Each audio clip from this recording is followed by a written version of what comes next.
వ్యతిరేకంగా మాట్లాడట్లేదు. అందరూ అలాగే ఉన్నారు, మనం అలాగే బతికేద్దాం అనుకుంటే ఎలా? కనీసం ఒక్కరైనా మారితే అరే అతను మారాడు, అతను మంచి పని చేస్తున్నాడు, తనకి ఎందుకు సపోర్ట్ చేయకూడదు అని చెప్పి ఎవరో ఒకరికి కనీసం వాళ్ళని చూసి ఇంకొకరు మారచ్చు కదా. ఇప్పుడు కాలేజ్కి ఒకరు మారుతారు, వాళ్ళు లంచం ఇవ్వరు. ఓకే, మీరు ఇప్పుడు అన్నారు కదా పని కాలేదు, లంచం ఇస్తేనే పని అవుతుందని చెప్పి. ఒకరే వెళ్తే పని కాదు. ఓకే, ఒక 15 మెంబర్స్ వెళ్ళండి, మేము లంచం ఇవ్వము, మాకు పని చేయండి అని అడగండి. ఎందుకన్నారు? పబ్లిక్ సర్వెంట్ అంటారు. పబ్లిక్ సర్వెంట్ అన్నప్పుడు మనకి సేవ్ చేయాలి, కానీ మన దగ్గర డబ్బులు తీసుకొని సేవ చేసేది ఏంది? మనకి సేవ చేయడానికి ఆ ఉద్యోగస్తులకి గవర్నమెంట్ జీతాలు ఇస్తుంది. అలాంటప్పుడు గవర్నమెంట్ వాళ్ళ జీతాలు ఇవ్వాలి, మన పని చేయడానికి మనం ఇవ్వాలా? మనకేం తెలియదంటున్నారా? ఇప్పుడు మేము సపోజ్ మా ఫ్రెండ్స్ ఉంటారు, మేము సినిమాకి వెళ్ళాలంటే అందరూ వస్తారు, కానీ అమరావతి దగ్గర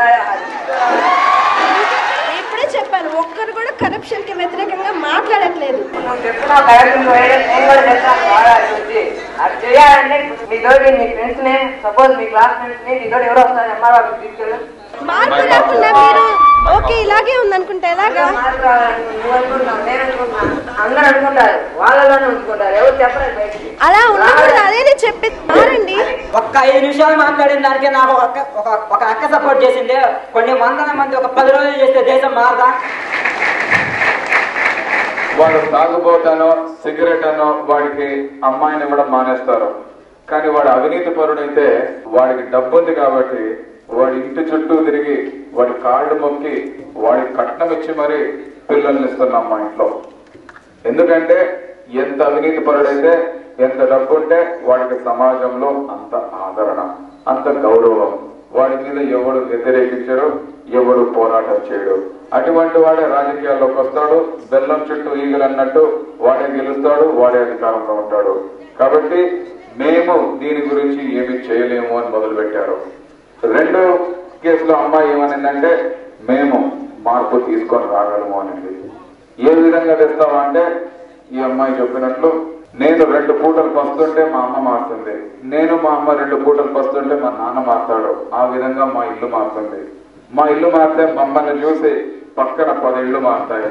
మా 10 ఇళ్ళు మారితే ఒక ఊరు మారుతుంది. 10 ఇళ్ళు మారితే ఈ సమాజమే మారుతుంది. ఆ విధంగా మార్పు అనేది నాతో మొదలవుతుంది అని చెప్పింది ఆ అమ్మాయి ఊరవకొండలో.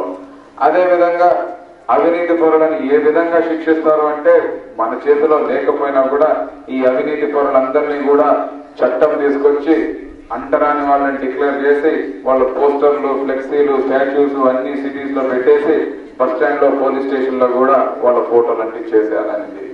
ఈ విధంగా మేము సమాజంలో మార్పు తీసుకొస్తాము. నేను ఒక్కటి మారితే నాతో ఇంకొకటి మాట్లాడు. ఆ విధంగానే ఈ అమ్మాయి మాట్లాడుతుంది, ఇందాక సురేష్ కృష్ణ కూడా మాట్లాడాడు.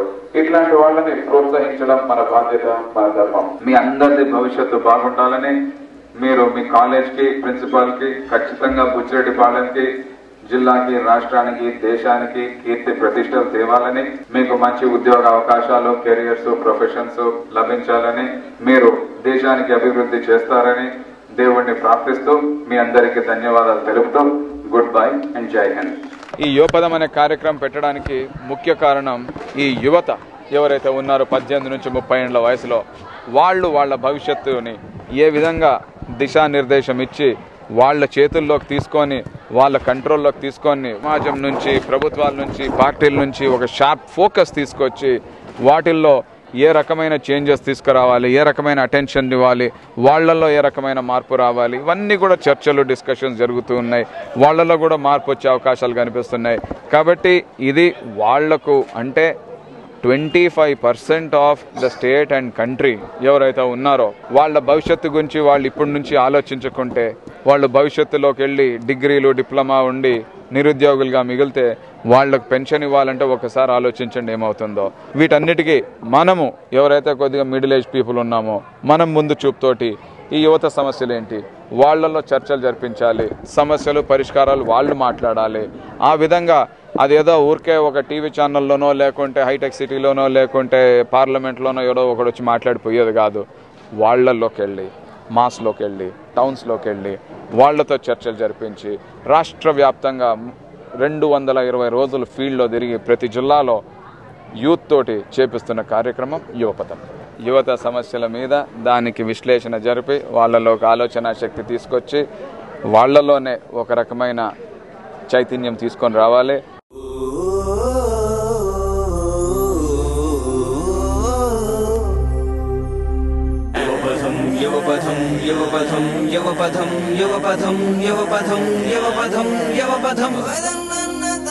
వందే యువపథం కోరికలే గుర్రాలు గుర్రాలు ఇది పాత మాట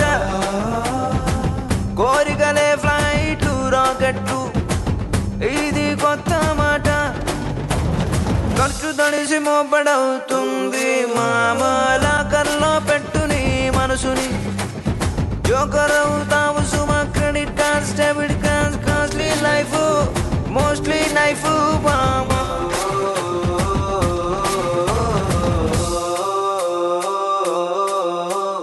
వందే యువపథం వందే యువపథం వందే యువపథం